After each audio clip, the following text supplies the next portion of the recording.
Zealand's 5-minute gun and mix it up. Coming in from the right is Prada with the starboard hand advantage. Team New Zealand coming in from the left.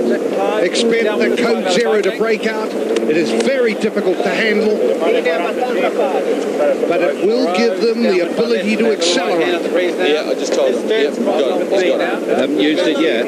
Okay, they're letting the jib out. He's flapping. He's aiming at us now. Standard dial up. He's still aiming below. He's aiming below.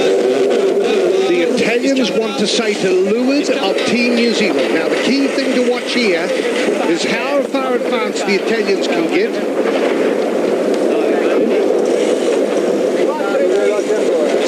Fascinating to watch here, because I really do not have any idea when they're going to use this. I've never seen it before. It's completely new to me and to everyone else. We've got a theory, and so far they haven't used it.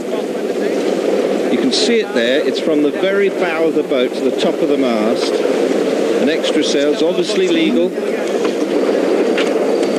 Very difficult to use though, Chris. It can get tangled up in the rigging. Maybe it's for when the breeze dies down. Yes, it is. Under 8 knots. Well, we've got 9.2, 9.3. Maybe it's too much wind for it.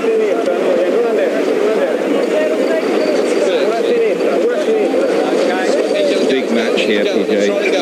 Big match. If Team New Zealand win this today, they're on match point tonight. Team New Zealand are going for a turn here. Team New Zealand backing their headsail. Prada have fallen off on the port. Team New Zealand following. Get it down, get it down. Now the key issue here is, can Team New Zealand get on the tail of Prada? It has been bowed down to on port. You got it? Pull it. It's broken out. The masthead, the code 0 is broken out. Now look how quickly they can accelerate. There you go. This is an attacking weapon being used for the first time in America's Cup 2000. The big code 0 is out. They've still got the other jib up as well. Now the theory, I think, is to build speed on port.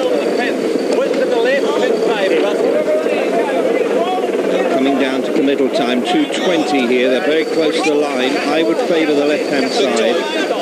Whoever leads back, I would suggest. 120 to kill with the pin. Yeah, we could do it. Here you go, Team New Zealand. They're rolling up the code 0.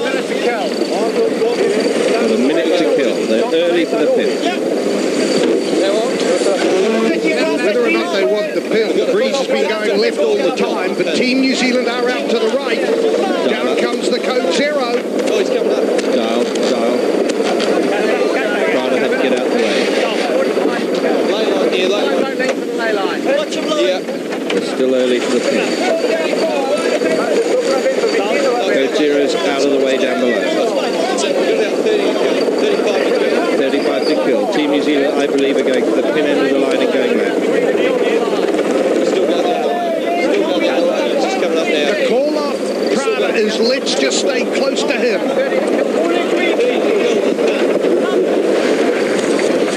Team New Zealand definitely lining up for the pin end. Early.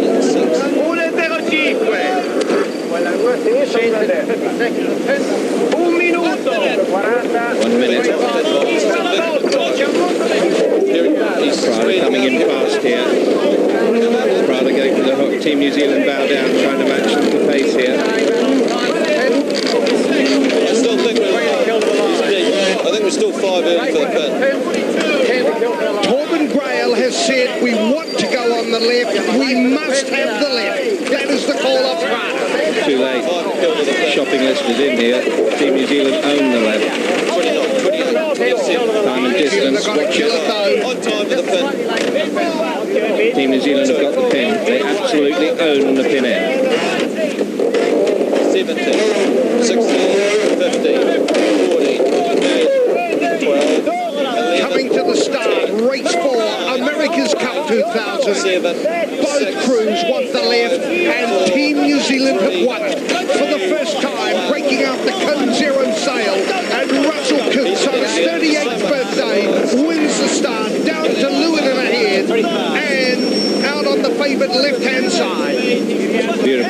absolutely own it. Prada can't live there, failing right. Immediately Prada tacks off. The early advantage to the black boat. This is Wonderful stuff by Russell Coots in the afterguard with Brad Butterworth, Murray Jones, Richard Dodson and Tom Slackenberg. Brilliant trimming, Simon Daubney. Outstanding stuff by the New Zealand crew. To come in from the port end, the Italians had the favoured starboard end advantage. And it is the New Zealanders leading by nearly 2 boat lengths soon after the start. And this in the 7 to 8, 9 knots. The New Zealanders outstanding. What did you make of that Code Zero, Chris? Well, to be really honest about it, I don't think it made a difference. I mean, psychologically it might, because we were all sat back thinking, blimey, what's going to happen here? They did accelerate with it, but of course that didn't help them because they were able to turn back in good time and own the left-hand side. Now, it was too late for Torben to say it a minute to go, I want the left. He should have, those orders should have been in place at 2.5 or 3 minutes.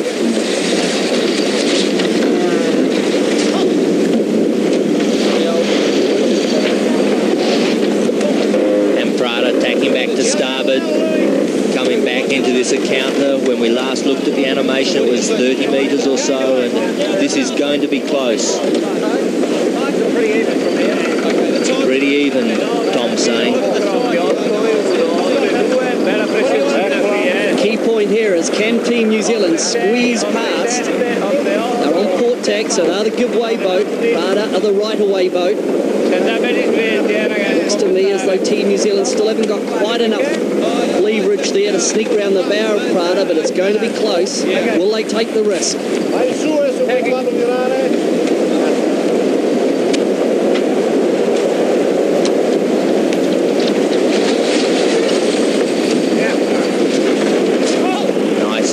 Lead bow position. Gee, they're wide and deep out of that tack, Team New Zealand. Prada up high. This is dangerous time for New Zealand to have them underneath there as Prada now roll into attack and keep clear. The conditions are lighter than we've seen in any other race so far in this America's Cup. I wonder if this is a telling factor today.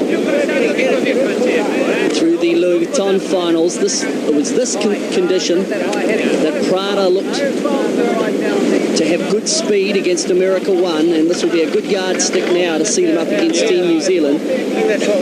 Team New Zealand in the sou'westers for race 1, 2 and 3 looked just absolutely dominant, but now Prada, this is their chance on this first beat. We can take this one over. It's not bad, just right here. He's gone back fine again. He's on our tip again now. I'm same tip as us. Well, if they want the left-hand side, they're coming back to the right now. It's going to be interesting here because it certainly looks as though my shots here as though Prada has got the right for the first time in this America's Cup. They're really trying to sort out between Torben here, giving advice to Francesco. A lot of animated input coming in. They know this is important. This is a gain here to Prada. They've made a gain. Team New Zealand going bow down for the dip. Prada, are they going to take the left or slam them on their face? No, they're carrying on through, so this is a change. Prada electing to give Team New Zealand the right, the power of the right, and looks like both weather programs have picked up something out of the left. Peter Gilmore, that's Prada wanting to dominate the left. That's halfway up the beat. Just let it settle. 44, 45. High heading. It's a right header. Let's drag it out. Attacking. Right hand. Happy with this? That's Russell Coote saying we've got a right-hander, so this should give a little bit of an advantage to Team New Zealand. If they've got a bit of a right-hand shift, that'll rotate their bow more to the right. So at the moment, as they get out towards that left-hand ley line, the options don't look that great for Prada.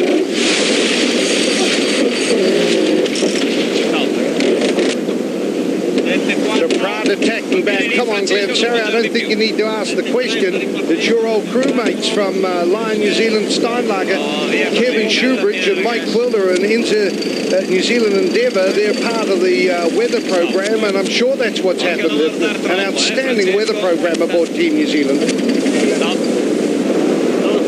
Okay, as soon as Team New Zealand, they're actually slightly headed as I speak. As soon as they get to their bow line, yeah, one boat length. Stand by tack, Team New Zealand. Going now. Slow squeeze. Yep. Just right on the start. Prada's only option here, they'll have bad air, is to tack, bounce to the left-hand ley line. Now, here go Prada braking left now. There's a short one, guys.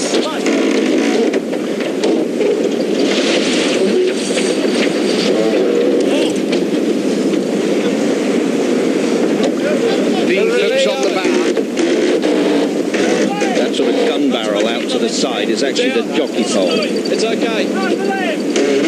Stand by set. Mark 1, race 4, America's Cup 2000, and Team New Zealand in front again. After a brilliant start by skipper Russell Coots, outstanding boat handling, brilliant trimming in the start sequence, Team New Zealand went out to a 2-boat length advantage, and then it went back to half a boat length, and across number 3, it was the Italians in front. But incredibly, they did not nail that advantage home. They persisted in holding on to starboard and going a long way out to the left. That gave the leverage the black boat needed, so they came from behind. And it is Team New Zealand, NZL 60 Black Magic, leading Prada around the top mark.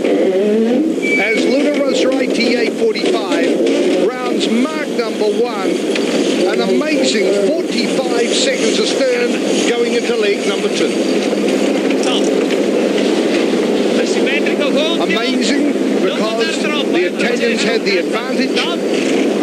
Around a third of the way up that beat to halfway, they were in front.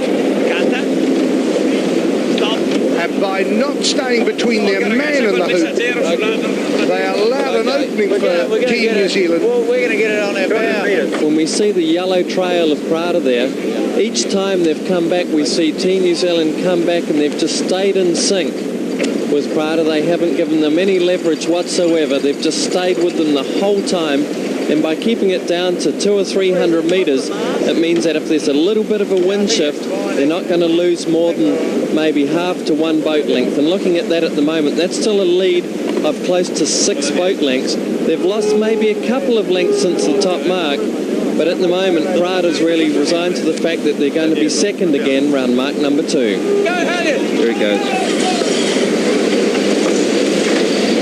Watch them pull the middle of the sail onto the boat. You see the 2 guys in the middle? That's guys from the back of the boat, people like Murray. Murray Jones and Richard Dodson. I think Prada have been lucky. They've had a puff of breeze, they've got down to the mark. They might have made a little gain here. Here you go, Trevor. Here we go.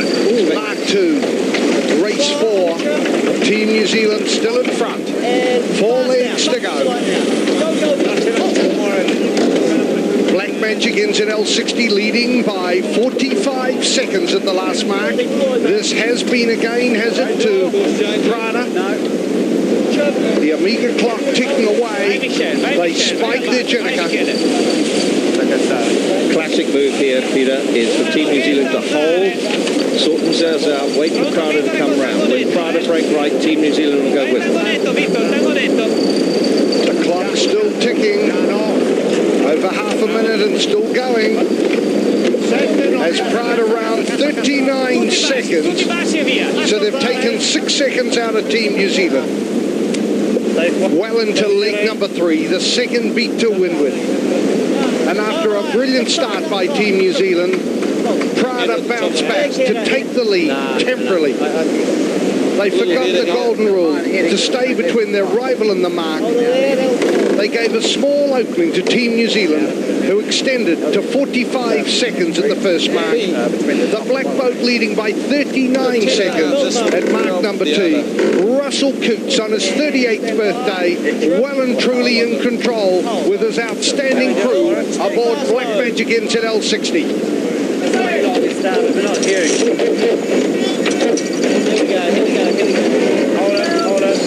Tips on the bow. Matthew Mason bousting out. I think that's Richard Dodson up there as well. Mark 5. Hoisting for the last time, going into the 6th and final leg. Black Magic ends at L60, still comfortably in front of Prada. Beep, beep, beep in the background means change of course. So Prada has decided not to put a hitch in like the New Zealanders did. Remember, Team New Zealand led by 146. It will be a gain to Prada as the Amiga clock ticks off at 1:30. So a gain of 16 seconds to Prada as they head into the last leg. Race 4, Team New Zealand in front. Stand by, Joe. Got to disconnect the pole. See the pole going back the other side of the head saw? There's the bowman putting the new side on. The sheet going right round the outside. The sail actually goes completely round the outside, not like a spinnaker. Helmsman holding the bow down. Once the sheet's back, bring the bow up, fill the chute. Just released a little earlier there, Louis. Got it quiet, it's good, eh? Oh, it's the lightest there when we've done that.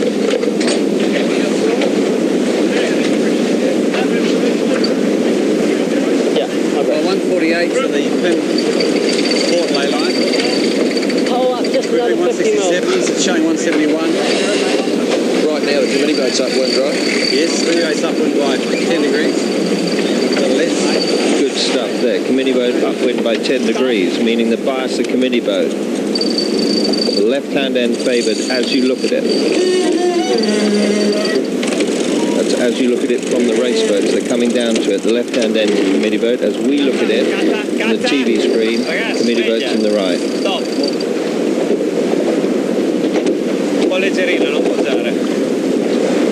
You can actually see the pressure on the water there very nicely, the darker patches. That's what the helmsmen and tacticians are chasing all the time. Yeah, he's not. So this is Russell Coots giving himself a wonderful birthday present, going to match point. But extra struggling. You know, he's... Do you want to switch these sheets? Have you got time or not? Yeah, we've got time. We've got about 6-7 boat lengths to go. So you can hear how Coots and Butterworth make decisions. Let's go for it. A wonderful relationship they have. What a day for Chris Ward and Grant Loretz, who have come in as part of the rotation that skipper Russell Coots wants to have. I expect Team New Zealand to go pretty soon here, PJ. That's Chris Ward out to the right. Look at that big hulking man. Matthew Mason, Andrew Taylor, Barry Mackay, huge man, the big six with the power and grunt on the pumps. Check everything, Dino. All right, so there you can hear Russell Coots talking, and Dean Phipps, who heard that, is listening to him through the hearing aid. That's Dean Phipps, bringing it back up now. Hands it to Barry Mackay. I think what they've done is changed either to light sheets On the left actually makes it a little bit further. or they've changed the brake. What are they doing there? Joey Allen and is it Tony Ray out to the right? So it's left of Mount Victoria. It's going, aren't I? On this one? A couple of boat lengths. Should be able to lay it. It's a fine lay line. That's a new sheet they brought. Okay, we can do a little shoot at the end. Yeah. Okay, ready to jog. Okay, here we go. PJ, I think they've just changed sheets. That's a slight delay in the jibe. Yeah. Here they go now. Barry Mackay, Chris Ward out to the right. Go, boys. Go, boys. Here we go. Chip. Oh.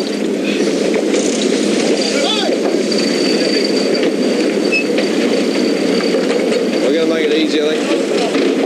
Chip. Hold. Well, what, Billy? We can fly the lodge. After the frustration of a 4-day break, finally race 4 of America's Cup 2000 has been sailed. Captain's coming down. Here on the 1st of March, Team New Zealand skipper Russell Coutts celebrates his 38th birthday and sails into America's Cup history to join Charlie Barr, one of the Cup legends, as the only two sailors who have skipped the winning boat in 9 Cup races. For Charlie Barr, he skipped Columbia back in 1899 and 1901, and then Reliance in 1903. 9 wins to Charlie Barr. For this man, Russell Coutts, he joins Charlie Barr with 5 wins on Black Magic NZL 32 and 95, and now 4 wins on NZL 60 Black Magic in 2000. In all 9 races, Russell Coutts and his brilliant Team New Zealand crews of 95 and 2000 have led at every mark. Okay, here we go. Team New Zealand win race 4 of America's Cup 2000 and go to match point. One more win by Team New Zealand means the Everest of yachting will stay in Auckland. Meanwhile, Prada must win the next 5 races. It's Team New Zealand 4, the Prada Challenge of Italy 0.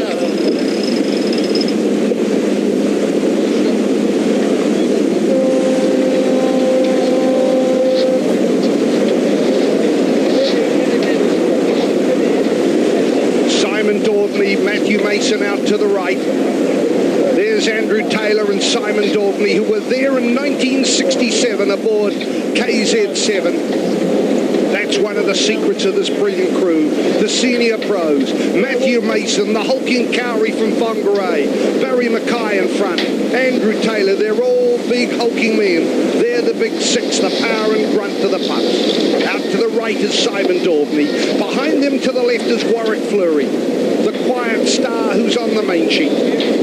Brad Butterworth to the right, Tony Ray to the left, Richard Dodson, Murray Jones, Tom Snackenberg to the left, and the rock star skipper on his 38th birthday, Russell Coutts, the only skipper to have won an Olympic gold medal and skippered an America's Cup winner, now adds another illustrious achievement to his long record and joining Charlie Barr, one of the big names in America's Cup history.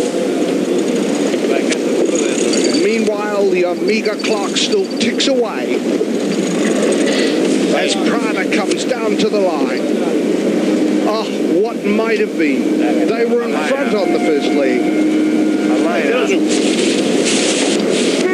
And Prada crossed the line to click off at 1 minute 49 seconds behind Black Magic.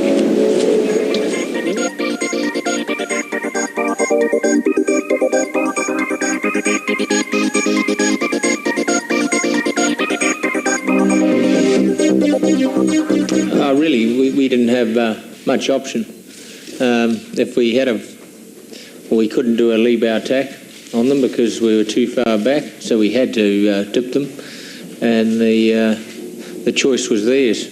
I must say that as we crossed past their stern, I was concerned whether we had made the right move there, and then only as the situation developed did it become clear. So, you know, it's a tough place to sail out there, and we got the roll of the dice on that occasion, and that gave us an advantage, and so that was the first big break of the race.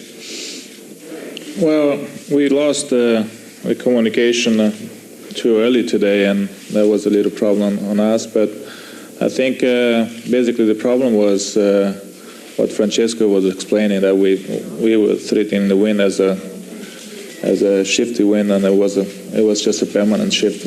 It went right and stayed right, so we had nothing to go back but to go back on a header.